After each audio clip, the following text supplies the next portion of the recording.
홍 시장이 정말 여기저기 매일같이 지금 페이스북에 글을 쓰고 있습니다, 대표님. 근데 이번에 쓴 글은 여론조사에 대해 가지고 조작 가능성이 있다 이렇게 지금 또 지적하고 나섰어요.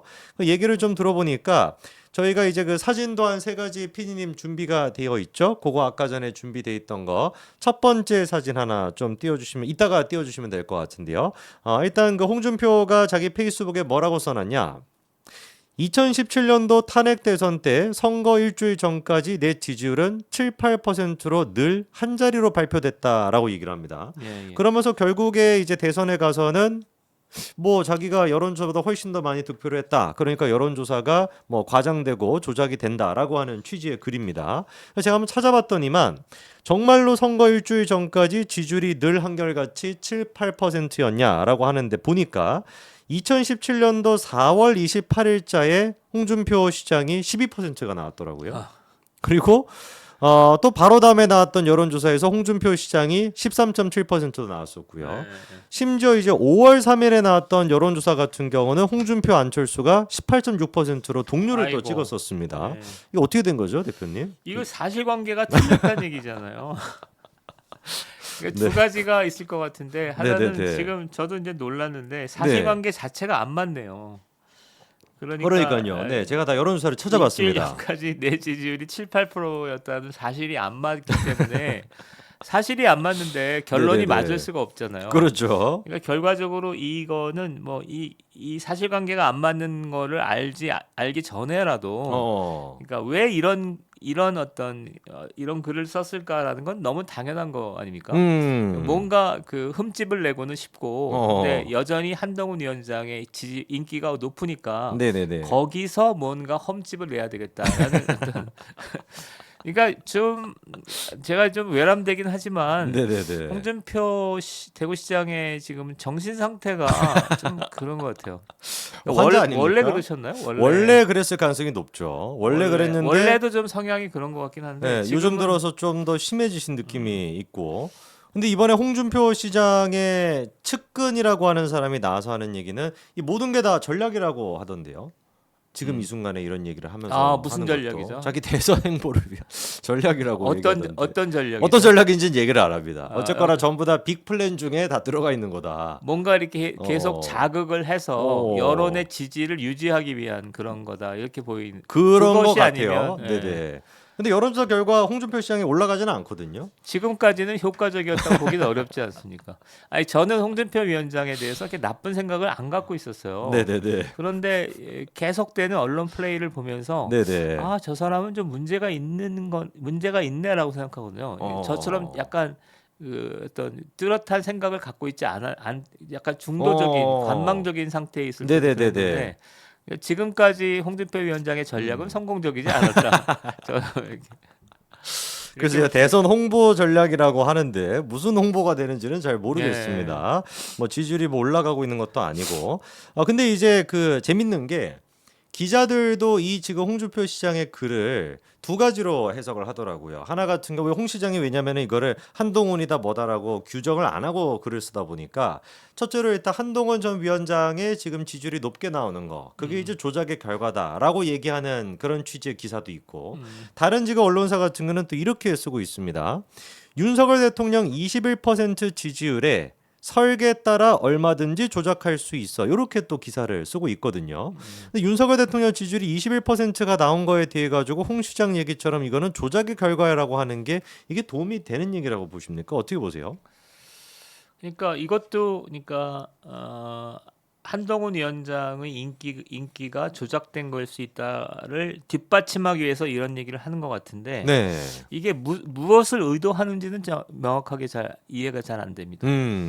그리고 그냥 윤석열 대통령을 끼워 넣은 것뿐이지 윤석열 대통령을 옹호하려는 태도도 있었던 것 같지 않고 저는 이해가 잘 안 되는 주장입니다. 그러니까 21% 지지율이 나온 게 이게 뭐 조작의 결과다. 그러니까 윤석열 대통령 지지율은 원래 잘 나오는데 이게 뭔가 여론 조작의 결과다. 약간 이런 뉘앙스 아닐까요? 아니 그렇게 돼야 말이 되는데 왜 그런 걸 하냐고요. 그러니까 그래서 홍준표 씨가 그래서 던지고자 하는 메시지가 뭔데요? 윤석열 대통령 아무 문제 없다 이거 아닐까요? 어, 어. 거기서 어떤 문제가 그러면 한동훈 위원 결국은 기승전 한동훈 같은데. 그렇죠. 윤석열 한동훈 대통령은 위원장의 아무 문제 없고. 아무 문제 없고 어. 한동훈 위원장을 문제가 없고 한동훈 위원장이 쓸데없이 문제를 일으키고 있고 자기가 대권이 되면 당권을 잡으면 된다 뭐 이런 건가? 그런 느낌인 것 같은데요. 아니 그런 네. 그게 하나의 전략이라고 정말 생각한다면 그 심각합니까? 캠프가 좀 문제가 있어요. 캠프를 좀 바꾸는 게 좋을 것 같습니다. 캠프가 있는지는 모르겠지만 캠프를 좀 바꾸는 게 좋을 것 같다 말씀이시고. 아니 근데 윤석열 대통령 지지율 21%가 나온 거에 대해서 국민의힘 내부적으로 별로 그렇게 경각심이 없다라고 하는 지적이 계속 나오고 있거든요. 이번에 이제 성일종 사무총장 같은 경우는 인기 없는 엄격한 아버지 같은 모습이었기 때문에 지지율이 하락한 거다. 이렇게 또 오늘 얘기해서 또 논란이 되고 있습니다. 이거 좀 어떻게 보셨어요? 저는 그러니까 인기 없는 엄격한 아버지라는 건 이렇게 평가할 수 있지 않습니까? 그러니까 이를테면 최근에는 그래도 기자간담회도 열고 이러지만 네. 그전에는 기자가 도어스태핑도 안 했잖아요. 그렇죠. 그러니까 엄격했잖아요. 그리고 굉장히 딱딱했어요. 음. 일방적으로 그러니까 이렇게 개방적이고 소통하는 모습을 보여주지 않았기 때문에 저는 성일종 씨의 평가는 이런 평가는 있을 수 있다고 생각해요. 그러니까 이런 것까지를 문제 삼는 거는 좀 문제 아닐까? 성일종 사무총장이 했던 뉘앙스는 약간 그런 뉘앙스였습니다. 그러니까 인기 영합식의 정책을 하지 않고 윤석열 대통령이 이제 자기의 어떤 그 보수적인 그리고 또 가치관이나 이런 거 입각해가지고 정책을 밀어붙이는 그런 소신 있는 모습을 보여줬기 그래서 때문에 지지율 지지율이 하락이 떨어졌다. 돼도 괜찮다. 네, 그런 이해할 만하다. 뉘앙스였죠. 네. 네. 괜찮나요? 이해할 그렇게 만한가요? 저는 이해할 만해서 문제 삼을 것까지는 없겠는데 그런 평가는 좀 너무 좀 안이한 평가로 보입니다. 그 첫 번째는 이제 구조적으로 지지율을 근원적으로 끌어올리기 위한 조치를 취해야 되고, 네네. 그 다음에 분명히 달라지는 거잖아요. 그러니까 기자들 간담회 딱 그 기자들과 질의응답을 받으니까 확 달라지는 거지 않습니까? 그러니까 쓸데없는 인기 없는 엄격한 아버지, 그러니까 엄격한 아버지가 너무 엄격했죠. 너무 이렇게 고립돼 있었던 거잖아요. 그러니까 이런 거는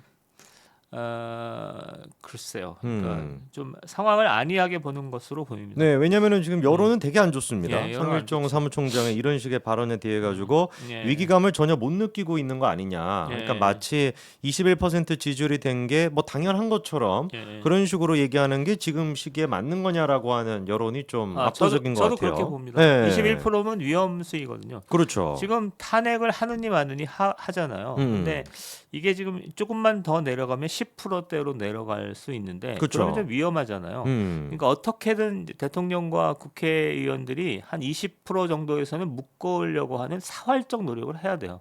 그래야만 이제 그게 이제 탄핵도 막고 전국을 주도할 수 있기 때문에 그 정도는 해줘야죠.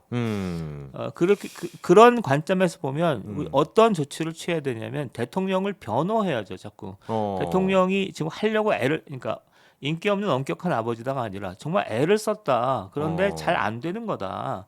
앞으로도 잘하겠다. 자꾸만 이런 식의 메시지를 던져야 되는 거잖아요. 그렇지 않고 우리는 뭐 이런 식의 한계가 있었으니까 이걸 이해해라. 뭐 이런 메시지는 곤란한 거죠. 성일종 사무총장의 얘기는 제가 느끼기에는 우리는 잘못한 게 없어. 약간 이런 뉘앙스인 것 그렇게. 같아가지고. 좀 저는 개인적으로 답답한 생각이 많이 들었습니다. 특히나 지난번에 이제 또 워크숍에 가가지고 맥주를 마셨다라고 하는 게 또 보도가 돼가지고 대통령께서 직접 이제 또 맥주 그 얘기를 언급했는데 하필이면 그날이 또 이제 이번에 훈련병 얼차례고 이제 또 연결식이 있던 그 날이었다라고 하는 논란이 주말 동안에 있었거든요.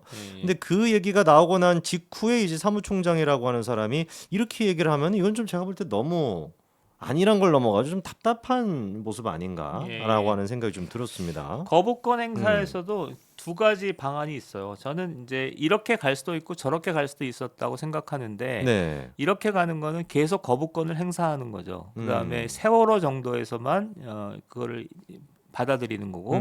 근데 적극적으로 최상병 특검을 받아들여서 그러니까 그 정치적 논란 속에서 어떤 실마리를 구할 수도 있었다고 보거든요. 네. 근데 지금은 전자로 간 거고 그다음에 전반적인 대통령실과 여당의 분위기는 전자일 거로 보이고 저는 그렇게 가도 그것도 하나의 길이라고 생각합니다. 근데 약간 좀 딱딱하죠. 지금 여당의 분위기는 딱딱하고 완고하고 그다음에 좀 경직돼 있는 걸로 보입니다. 네. 알겠습니다. 그래서 일단 이 지금 뭐 홍준표 시장부터 시작해가지고 뭐 한동훈 전 위원장의 국민적인 관심도가 높은 것도 조작이라고 한다든지 윤석열 대통령에 대한 어떤 국민적인 지금 이제 어떻게 보면 실망감이 커지고 있는 것도 조작이라고 한다든지 이런 식으로 모든 것들을 조작으로 만드는 거는 대단히 부적절하고 제가 보기에는 현실을 빨리 좀 파악해가지고 문제점을 인지하고 그거에 대한 대책이 필요한 시점이지 않을까 싶습니다. 전체적으로 메시지가 너무 딱딱해요. 딱딱하니까 이를테면 제가 한동훈 위원장 얘기를 하는 건 좀 적절하지 않을 수도 있는데 한동훈 위원장이 했던 그 멘트들 있잖아요. 그러니까 대중 친화적인 멘트를 때리고 그다음에 어떤 비전과 전망을 얘기하는 듯한 분위기를 좀 연출할 필요가 있는데 전체적으로 뭔가 조작이다. 그다음에 인기 없는 엄격한 아버지다. 그렇게 이런 멘트 그리고 대통령의 멘트도 대부분 약간 수세적이거든요. 그런 거는 적절하지 않아 보여요. 네, 그렇습니다. 그래서 일단 이 주제 저희가 한번 여기서 정리를 해보고요.